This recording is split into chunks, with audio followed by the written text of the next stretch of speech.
At night, over North Korea, we had a spike inlet let go on us and was pulsing, causing the jet to fly sideways. And we were in a turn at night. It could all the worst possible time for it to happen at night in a turn, and just really was scary. The jet could have broken in half. Welcome to Old Guy Talks to Me, a podcast dedicated to helping guys create kick-ass lives for themselves and those that they love. Ladies, if you want to know what your guy is thinking, this podcast is for women too. Each week, a special guest helps you create that life you've imagined. We talk anti-aging medicine, personal growth, relationships and hot sex. Yeah, you hear me, getting laid more frequently. Other guy vices, and topics that many don't want to talk about but need to. Just because you're getting older doesn't mean you have to be old. Don't want to miss anything? Be sure to subscribe, share, rate, and review this podcast. And be sure to go to www.thestandard.academy/magazine and grab a free copy of our new digital magazine, The Standard Academy, where we talk about erogenous zones, growing hair back, and other things that will help you create that kick-ass life. Now get ready to listen up and share with friends. This is Orson, the Old Guy, and this week we're going to have a golden oldie, the #1 downloaded podcast I've had in over 2.5 years. It's going to be Brian Shul, an SR-71 pilot. It's very, very interesting. It has lots of stories about what it's like to fly the fastest plane in the world. Also, if you have not already done so, get a free digital copy of my magazine by going to thestandard.academy/magazine, and you'll get many articles that will help you create life hacks that will help you create the life that you want for yourself and those that you love. So enjoy the podcast. This is Orson, the official old guy at oldguytalkstome.com, a podcast dedicated to helping older guys create kick-ass lives for themselves and those that they love. And some of that stuff, well, has to do with flying and protecting our nation. And I'm really have a special guest today here, Brian Shul, who is a Vietnam War era attack pilot and a retired major in the United States Air Force. He flew 212 combat missions and was shot down near the end of the war. He was so badly burned that he was given next to no chance to live. Surviving, he returned to full flight status flying the SR-71 Blackbird. Major Shul completed a 20-year career in the Air Force, and after 20 years and 5,000 hours in fighter jets, Shul retired from the Air Force in 1990 and went on to pursue his writing and photographic interests. He has written 4 books on aviation and runs a photo studio in Marysville, California. And we're going to have a link to those books that he has in our program notes, and we're going to talk about those in a little bit later on today. But I want to welcome to the program, Brian. Well, thanks for having me. Great to be here. Thank you. And so I always like to ask this first question of my guests. What is the most important thing you've done today? Well, I'm so distressed already that you called me an old guy, I guess. But other than I call myself an old guy, not you. Well, what's the best thing I did today? Is that your most important thing you did today? Well, I got up and got out of bed, and I got another day awarded to me. So I thought that it's a gift every time. Yeah, it sure is. Now, you talk about attitude as key and how that is important to you and has been throughout your life. And we'll talk about that in various other times in your life later on. But now at your age, at 73, how is attitude a factor in your life? Well, I always talk about the big 3: attitude, perspective, and choices. And you're right, attitude is #1, because I do believe that a person's attitude, just their whole general attitude, affects everything you do. You may not be aware of it sometimes when you're just doing normal, regular things, but there's such a distinct difference between people with bad attitudes and people that have a positive attitude. And you begin, as you get older, you begin to notice this more readily. And you see it more obviously in people just by the way they talk, the ideas that they carry with them, and the things that they're afraid to try or do. I just think attitude is a more powerful fuel than so many of the other attributes like knowledge and skill and all the things that are, of course, important in life. But without, you can have all the knowledge and skill in the world, and when you have a bad attitude, it doesn't matter. It doesn't add up to anything positive. So I really do. The older you get, the more you see these things to be, like say, you see them more clearly. You want to be around people with good attitudes, and you find that you can do more. And you look back on your life and you say, I can't believe I did that, or I can't believe that. And it was always because you had a really good attitude about it at the time. So as you, like I say, as you get older, you realize all these lessons. And yes, I just think attitude is everything. Yeah. Yeah. I think for me, it's a lot of it has been, it actually kind of happened fortuitously because I did not get married until I was 40. And so we had our children my wife had our first child when I was 45. And so consequently, when we were in school, you become friends with your kids' parents. And so we were always with people that were younger, that were 15 to 20 years younger than us. And it gave us a perspective of being a lot younger than we were chronologically. It's kind of an interesting phenomenon, but that's kind of what we did. But see, now you're talking about my second phase of my triad, and that's perspective, and that's good. But just because people are younger, I have found in today's world, it doesn't mean they have a very positive attitude. Not at all. Absolutely. No. I mean, you can still find young people with a bad attitude, and people that have. It's important, I think, and I'm very conscious about who I associate with in my life.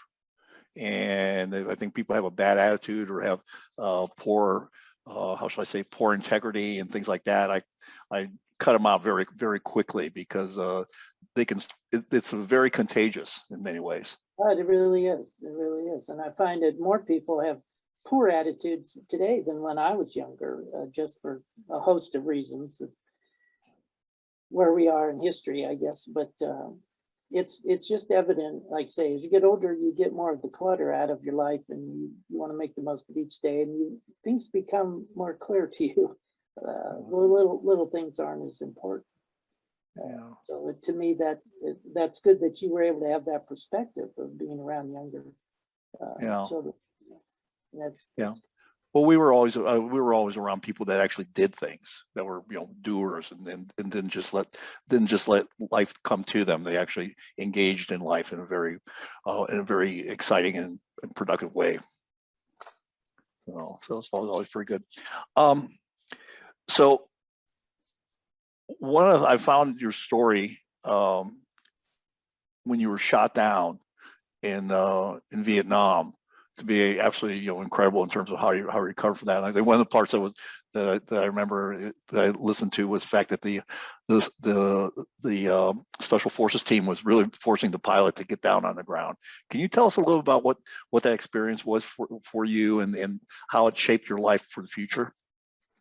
Well, a lot of people always think I was passed out or in shock, and so I don't remember a lot of it. And the actual reality is, I remember every detail of it quite clearly, because I was in shock, but I was numb, so I wasn't reeling in pain at the time. My body was still numb, even though I was badly injured.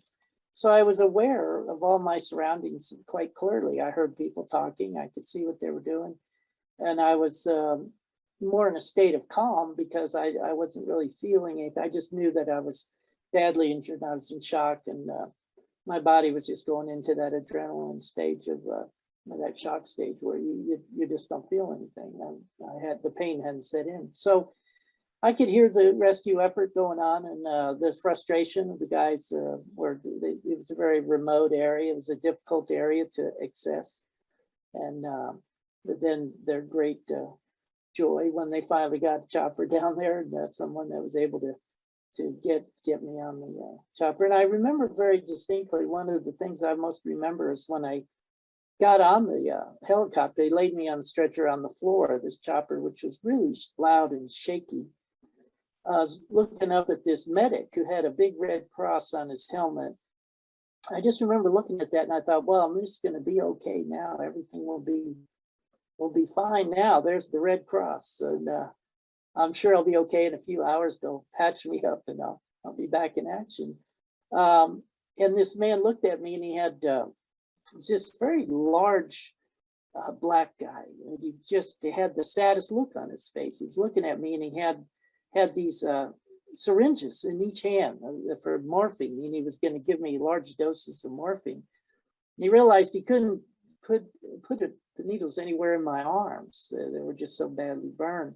And he just looked at me and he had this really sad look on his face, which I did not grasp why. And I was, like I say, I was in shock, a little delirious. And I'm looking at him like, I don't want to see the sadness now. I want to see it's the Red Cross now. Everything's going to be okay. So it was just, and he just put down the syringes and just said, you know, hang on, just stay with me and we'll get you back. And it was just a really rough.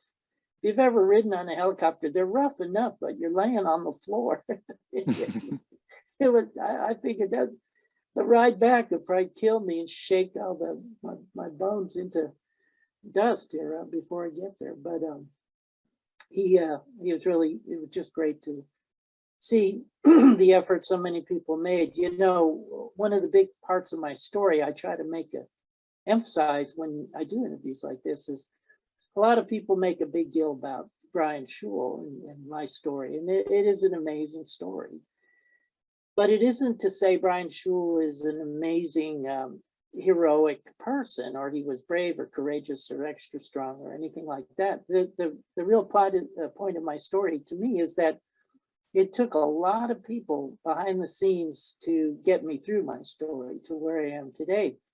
Yeah, it's amazing to go from laying dead in the jungle to flying the world's fastest jet. You bet. That's an amazing story. But along the way, we have to remember there were a lot of people that helped make that happen. It started with those guys in the jungle just finding me. Started with helicopter pilots rushing to get me back. That medic holding those needles. Nurses and doctors meeting me at the ramp when we landed in Thailand.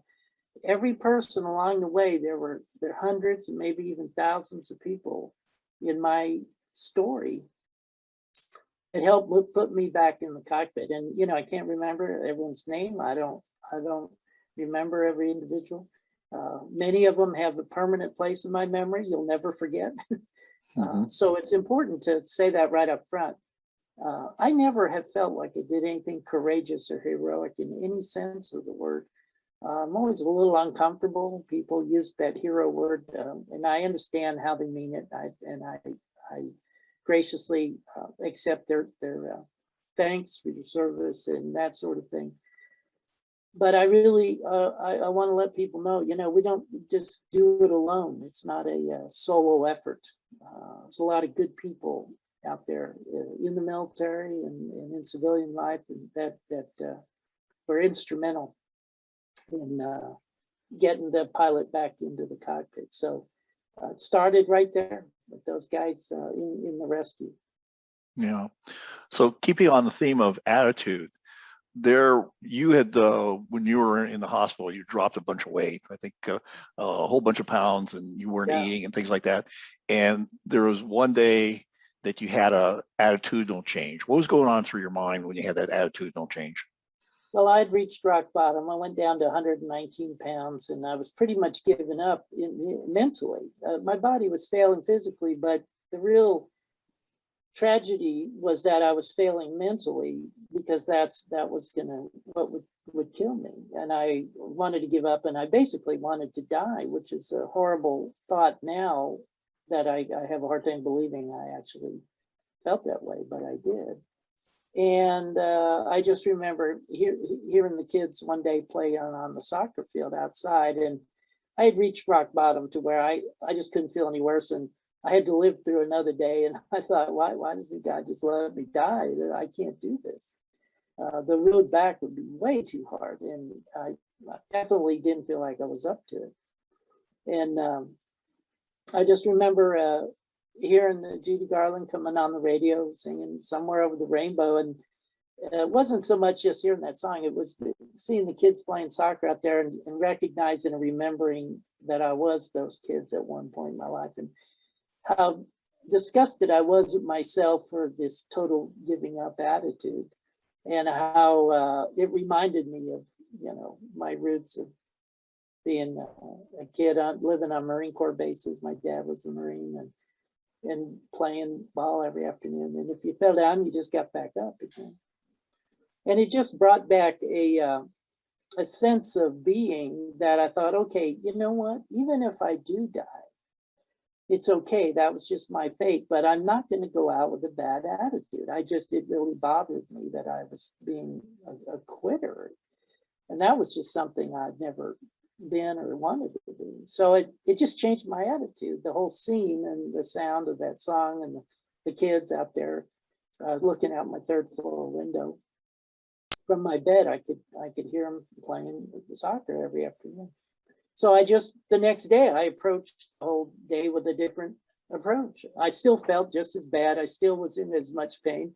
I still was in the same condition, but it's funny how a change of attitude can change everything. Mm-hmm. And I very slowly started to be able to eat, which I couldn't do previously. And they were so encouraged to see that. The team, the burn team there that was flew all the way out from Texas to Okinawa there, where I was in the hospital, take care of me. And they could see that I was making that change of trying. And that's all they could ask of you, just try, and we'll do everything we can do to. But had I not changed my attitude, there's nothing they can do for you when you just quit mentally. Your physical body has so much to do with your mental attitude and everything you do in life. So it wasn't heroic, it wasn't courageous, it wasn't some magical cure. It was just a simple change of direction in the way of thinking. Yeah. So when you talk about attitude, I think one of the words that comes to my mind also at the same time, and maybe was there a purpose that was different from the day previously to the day after you had your attitude that made you change your attitude? Was there something a purpose that you had envisioned? Do you mean, did I feel like I had some new purpose? Yes, in your life at that point. No, not at all. I never imagined I would have never imagined what my life became. All I imagined was getting through the next day. Mm-hmm. And the main goal was to be able to leave the hospital under your own power. That was nothing beyond that. Now, I imagine I might fly again and all, but that was just a fantasy, because I was pretty sure with the injuries to my hands and arms that I probably wouldn't. But that didn't bother me. That was just not part of the main equation. The equation was, you're not going to just roll over and let yourself die. Mm-hmm. So you're going to do as much therapy as you can do in order to be able to walk out of this hospital. I just wanted to be out of the hospital. I was in the hospital for a year. And that's a lot of trauma to your senses.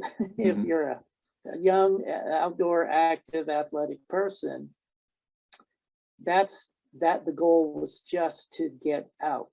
Now, whatever you could do after that, I did not have any vision of that. My life has new purpose now. Well, I didn't mean by I meant more a reason for the change. And I mean, what you kind of expressed it in saying, well, I want to get out of the hospital now. So that to me is it's a change from where you were, where you said you didn't really care if you lived or died, to where you said, okay, now I really want to get out of the hospital. No, you change, and that's, to me, that big change of attitude, and you had a mission, you had a goal, and that helped a lot. And yeah, I had pictures of airplanes up on my room, which was illegal to do. They didn't want anything on the walls there, but I kept that there as a impetus to get me through all the therapy and everything. And they say, you're probably not going to fly again, so you need to not be unrealistic or kidding yourself. And I go, like, that's not the point. The point is just let me believe that for now, so I can get through the therapy, which has given me the function back to my fingers or my hands. I said, isn't that more important than you telling me now, I'll never fly again? It's like, okay, fine. I'd accepted that, but I had a harder time accepting just watching my body decay into non-functional. Do you need accountability? Are you looking to change the course of your life but have failed to keep on track? Too often we take in information and fail to act. Do you need an accountability program to stay the course? Then go to www.thestandard.academy and find out about my accountability program that goes with my course that helps you find out what you want, why you want it, and how to get it. The accountability program keeps you on track to get results. So it was a step at a time, and you never knew how far it could take you. And that's the beauty of having a good attitude, is you never know how much you can do until you really jump on that lane and give it a try. And yes, I did way more than I ever thought I could do as far as the therapy and getting back to passing a flight physical. You bet. And again, that's not related to courageous heroics. That's related to, wow, you know what? I wasn't sure I could even, my fingers would even bend like that. Yeah. Okay. Yeah. So now, again, along the themes of attitude, you get out of the hospital and you start flying very shortly thereafter that you got out of the hospital. And next thing you decide to do, you want to become a SR-71 pilot. And how did your attitude about that help you in that process? Well, I didn't do it right away. I flew jets for about 12 years. Okay. When I got out of the hospital, I was flying A7s and A10s, and I was flying T-38s and doing a lot of different things. And then when I was a senior officer, I did want to fly the SR-71. Now by that time, you got to recognize I had gotten out of the hospital, I passed the flight physical, and I was flying for 12 years. I was in the first A-10 squadron. I was on the very first A-10 air show demo team. So I was gaining 12 years of confidence in what I could do in that time. So by the time I came to volunteering and requesting to fly the Blackbird, oh yeah, I felt like the sky's the limit. I could do anything, and why not try? What's the harm? It doesn't matter if you don't get the job. And this is one thing I notice: a lot of people suffer from this fear of failure, so they don't try, and that's sad, because you never know. You know, I knew it was a long shot. Look, isn't everything that we want to do? It's always, there's so many factors involved, but I felt strongly that I could definitely pass the astronaut physical by then. I was really in good shape and it worked out a lot. And I'd pretty much gotten used to my fingers were working pretty good, even though they were still a little crooked and everything.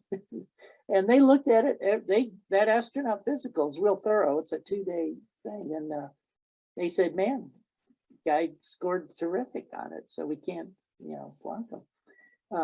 So I by the time I got to that point in my life, I was very confident that I could.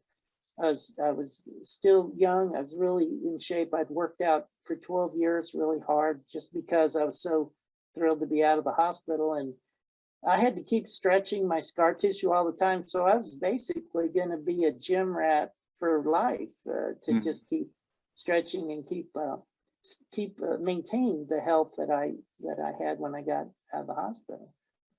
So it was a process that kind of peaked the pinnacle, getting to fly the world's fastest jet. Yeah, what a privilege. Yeah. So let's talk about the plane itself.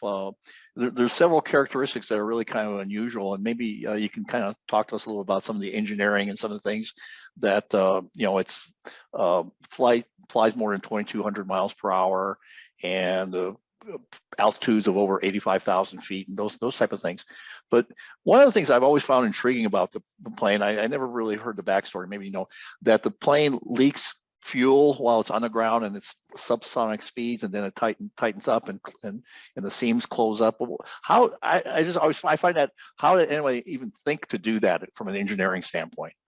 Well, when they first built the jet, it was heating up so much at speed, up to 900 degrees Fahrenheit, that it was causing cracks in the titanium, and they could never come up with a material to use as a fuel tank internally. So the skin of the airplane was the actual fuel tank. So they had to do something about these crackings. So they decided to build expansion joints into the wing area, which meant the fuel would seep out. It didn't gush out, but it'd leak when it's on the ground or when it was subsonic at cool temperatures. And you'd lose a few 100 pounds of gas if you were sitting on the runway waiting to take off for 10 or 20 minutes. Yeah. But when you're carrying 80,000 pounds of fuel, it wasn't a big deal, the amount that you were losing. It was just messy. It was a very messy jet to walk underneath when it was fully fueled, because it was like a little rainforest under there. But then once you're in flight, it still will drip a little bit. But then once you heat up above Mach 2, the jet heats up and it expands about 4 inches. The jet grows about 4 inches in its girth, and you don't lose a drop. It seals like Tupperware. It's really tight. So now people always say, wasn't that a big fire hazard around the ramp? No, because the fuel was very non-flammable. You could throw a match into a bucket of this fuel and it would extinguish the match. You had a chemical agent, triethylborane, on board. Every time you move the throttles, you get a shot of that chemical to ignite the fuel. And it was very dangerous. It explodes on contact with oxygen at TEB. Had we known how dangerous that was, it probably would have terrified us flying the jet that way. But that, for a quarter of a century, this was your spy plane, helped win the Cold War. This was an unparalleled marvel of aviation. I mean, the highest flying, fastest air-breathing jet, held every speed and altitude record the day it was born, and it held every record the day it retired. So to this day, as you and I are talking right now, it still does. So they had to invent technology to build an airplane, and not only out of titanium, which nobody could ever do, but invent an inlet system so the engines could sit up there at 90, 85,000 feet at Mach 3 for an hour with no problem. So there was many marvels about this jet that had to be hurdled in the process of developing it. And that's why Kelly Johnson is a legend, and Lockheed forever will be, it's a legendary story, those engineers and how they figured out a way to do it. And the jet didn't change much from the early 60s to the 1990 when they retired it. They just rewired it, put a couple of computers finally in it to help monitor the systems. Other than that, it was a 57 Chevy souped up. It worked really well. I think your statement about the marvel of the engineering. I mean, this is 1960s technology. I can't think of anything that's 1960s technology that held up as well, over time, and still holds records that have not been beat.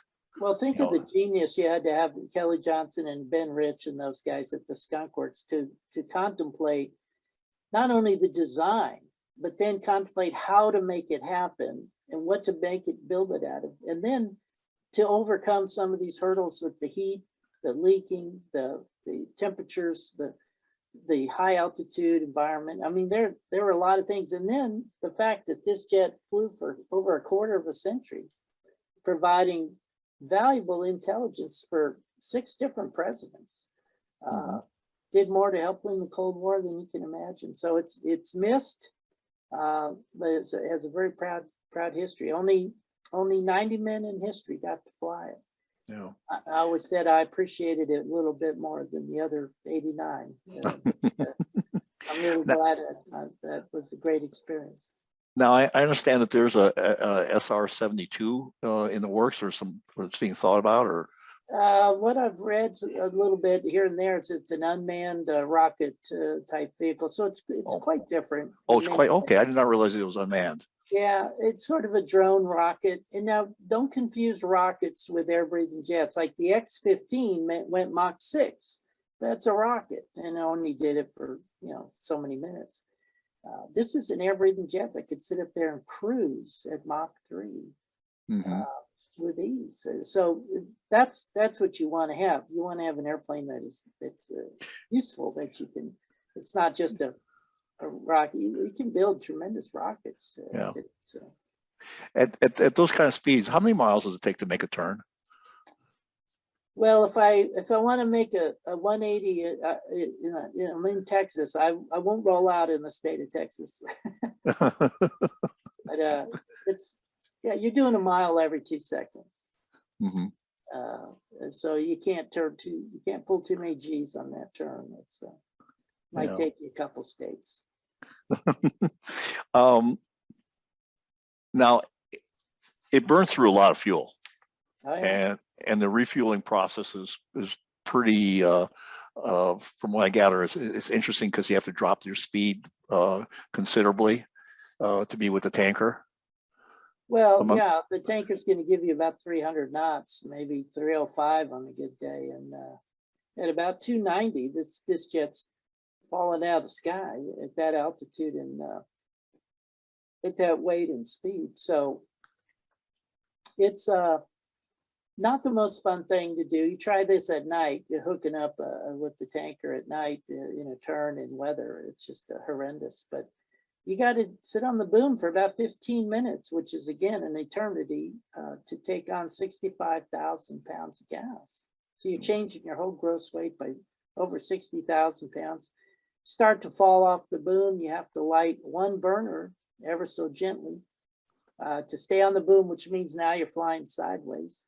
So that last 5 to 8 minutes on the boom is really a kind of a rodeo.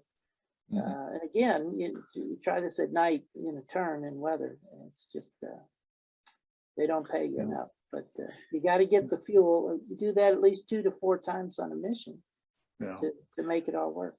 Yeah. So what are the incredible things that you experience while flying in terms of what you see, out in the horizon or in space and things like that?